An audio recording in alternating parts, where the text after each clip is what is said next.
All right, let's jump right into it. We're tackling the grand finale of A Christmas Carol, Stave 5, the end of it.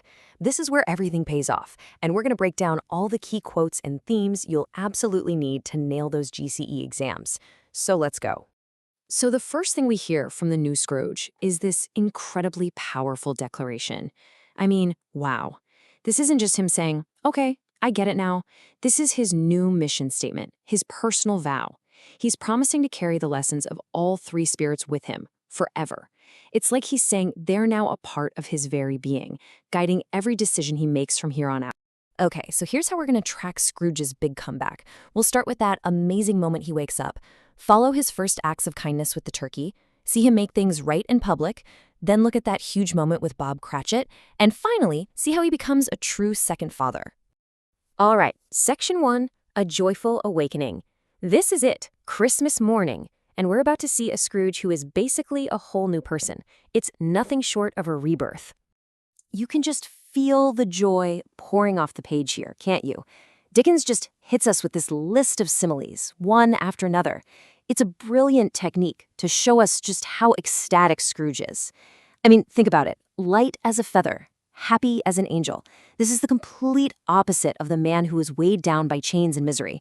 He's practically floating with relief and happiness. It's pure, overwhelming emotion. And then, this moment of absolute heart-pounding suspense. He yells out to a boy on the street, "What's today?" And he's not just asking for the date, right? What he's really asking is it too late? Did I miss it? It's this desperate plea to know if he still has a chance. And when the boy shouts back, "Christmas Day," it's just the biggest relief imaginable. He's been given a second chance and he knows it. So he's got this brand new lease on life. What's the first thing he does? He doesn't just sit around feeling happy, he acts. And this next bit with the prize turkey is so important because it shows us exactly what kind of change this is. It's all about pure, selfless generosity. And look at how fast he moves. There's zero hesitation. It's just bang, bang, bang, these quick, decisive commands to the boy. He's a man on a mission. This shows us he's not just going to think about being a better person. He's already out there doing it. Now this is the kicker. He says he shan't know who sends it. That little detail is everything.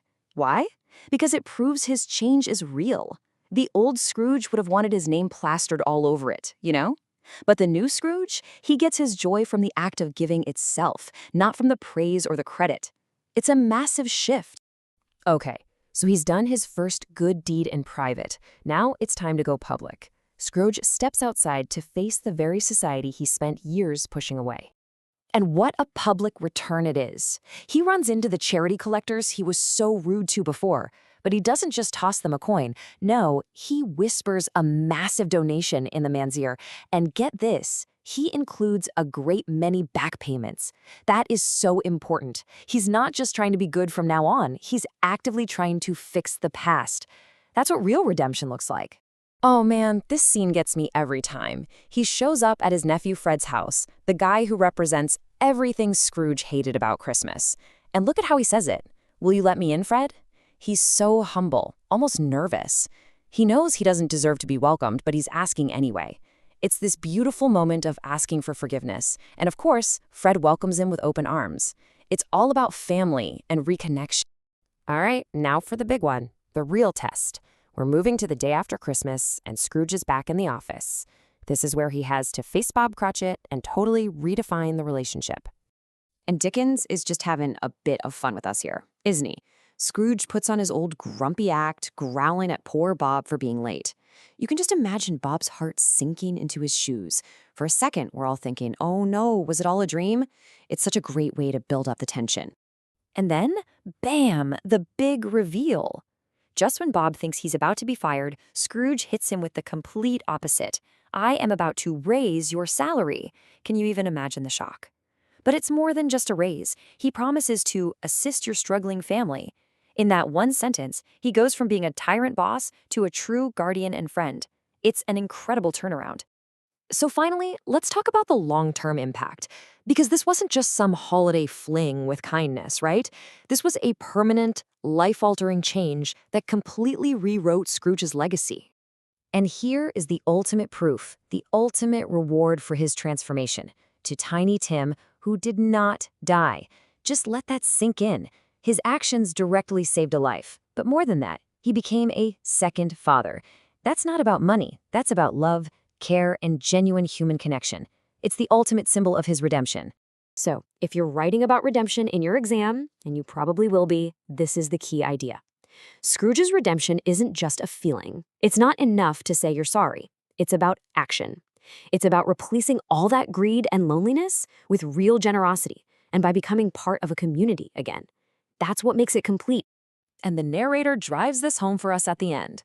Look how Scrooge is described now, not by how much money he has, but by his relationships. A good friend, a good master, a good man. His whole identity has shifted from being about himself and his money to being about his connection to other people, from total isolation to total community. And of course, we end with one of the most famous lines in all of literature. It's so perfect that Dickens gives the last word to Tiny Tim, the very heart of the story. His words, "God bless us, everyone."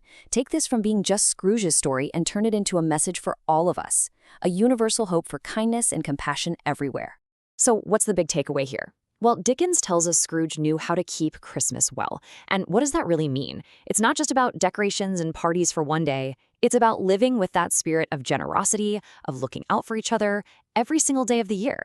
So the final question Dickens leaves us with isn't really about Scrooge anymore. It's a question for all of us. What does it mean for you to keep Christmas well?